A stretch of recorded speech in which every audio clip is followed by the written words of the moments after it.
guys, Assalamualaikum. Evening time la ரொம்ப குயிக்கா செய்யக்கூடிய அந்த ஈஸியான சாண்ட்விச் ரெசிபி தான் எப்படி பண்ணலாம்னு பார்க்க போறோம். ஃபர்ஸ்ட் ஸ்டஃபிங் ரெடி பண்ணிடலாம். ஒரு பேன்ல கொஞ்சமா எண்ணெய் விட்டு பெருஞ்சீரகம் ஆட் பண்ணிக்கோங்க. ஒரு மீடியம் சைஸ் ஆனியன் இந்த மாதிரி கட் பண்ணி ஆட் பண்ணி தாளிச்சு விட்டுக்கோங்க. ஆனியன் லைட்டா வதங்கணும்னா ஒரு 1/2 table spoon ginger garlic paste add பண்ணிக்கோங்க. வதங்கும் போது ஒரு பச்சை மிளகாவை ஃபைனாக கட் பண்ணி ஆட் பண்ணிக்கோங்க. ஒரு 1.5 தக்காளியை நான் ஃபைனாக சாப் பண்ணி ஆட் பண்ணிக்கிறேன். துருவி வச்சு ஒரு 1/2 கேரட்டையும் நான் அதில் சேர்த்துக்கிறேன். கேரட் நம்ம துருவி சேர்க்குறப்போ அது சீக்கிரமாக வெந்துடும். அட் த சேம் டைம் நமக்கு வாயில் அகப்படாமல் இருக்கும். லைட்டாக வதங்கினோன்னா ஒரு 1/2 டீஸ்பூன் கியூமின் பவுடர் ஆட் பண்ணிக்கோங்க. 1 டீஸ்பூன் பெப்பர் ஆட் பண்ணிக்கோங்க. கொஞ்சம் நல்லா வதக்கி விட்டுட்டு தேவையான அளவு உப்பு ஆட் பண்ணிக்கோங்க.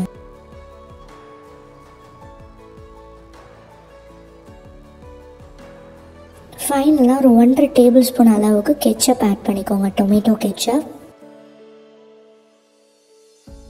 அவ்வளோதான், நம்ம ஸ்டஃபிங் ரெடி ஆகிடுச்சு. நீங்கள் எவ்வளோ ப்ரெட்டுக்கு சாண்ட்விச் பண்ண போகிறீங்களோ அத்தனை ப்ரெட்டை ஒரு தோசை டவாவில் போட்டு லைட்டாக டோஸ்ட் பண்ணி எடுத்துக்கோங்க.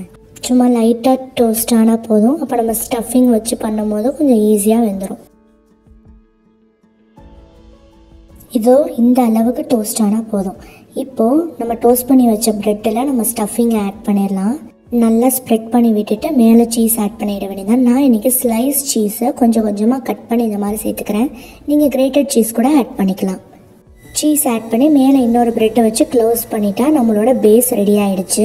உங்களுக்கு ஸ்டஃபிங்கை விட சீஸ் அதிகமாக இருக்கணும்னு வச்சிங்கன்னா சீஸ் அதிகமாக சேர்த்துக்கோங்க, இல்லைனா சீஸ் கம்மியாக சேர்த்துக்கோங்க. நம்ம இந்த ஸ்டஃபிங்லேயே கெச்சப்லாம் ஆட் பண்ணியிருக்கிறதுனால ஸ்டஃபிங்கோட டேஸ்ட்டே ரொம்ப சூப்பராக இருக்கும். அதனால் நான் சீஸ் கொஞ்சம் கம்மியாக தான் சேர்த்துக்கிட்டேன். ஒரு சாண்ட்விச்சுக்கு நான் 1/2 ஸ்லைஸ் ஆஃப் சீஸ் தான் சேர்த்துக்கிட்டேன். இப்போ பேஸ் ரெடி பண்ணியாச்சு. ஒரு தோசை டவாவில் நம்ம ரெடி பண்ணி வச்ச ப்ரெட்டை போட்டு லைட்டாக ஆயில் விட்டு ஒரு பிளெயினான பிளேட் இருந்தால் அதை அது மேலே வச்சு இந்த மாதிரி லைட்டாக ப்ரெஷர் கொடுங்க உங்கள் கைகளால். ஒரு 5 செகண்ட்ஸ்க்கு இந்த மாதிரி ப்ரெஷர் கொடுத்து 2 பக்கமும் கொஞ்சம் கொஞ்சமாக திருப்பி போட்டுக்கோங்க. நல்லா ஒரு ரெட்டிஷ் ப்ரௌன் கலர் வந்ததுக்கப்புறம் இந்த மாதிரி மிடில் க்ராஸாக கட் பண்ணிக்கோங்க. உங்களுக்கு வேணான்னா நீங்கள் ஸ்கிப் பண்ணிடலாம். அவ்வளோதான், ரொம்ப ஈஸியாக நிமிஷத்தில் செய்யக்கூடிய சாண்ட்விச் நமக்கு ரெடி ஆகிடுச்சு. ப்ராப்பரான சாண்ட்விச் வேறு மாதிரி பண்ணுவாங்க. நான் இப்போ உங்களுக்கு ரொம்ப குயிக்கான மெத்தடை தான் சொல்லியிருக்கேன்.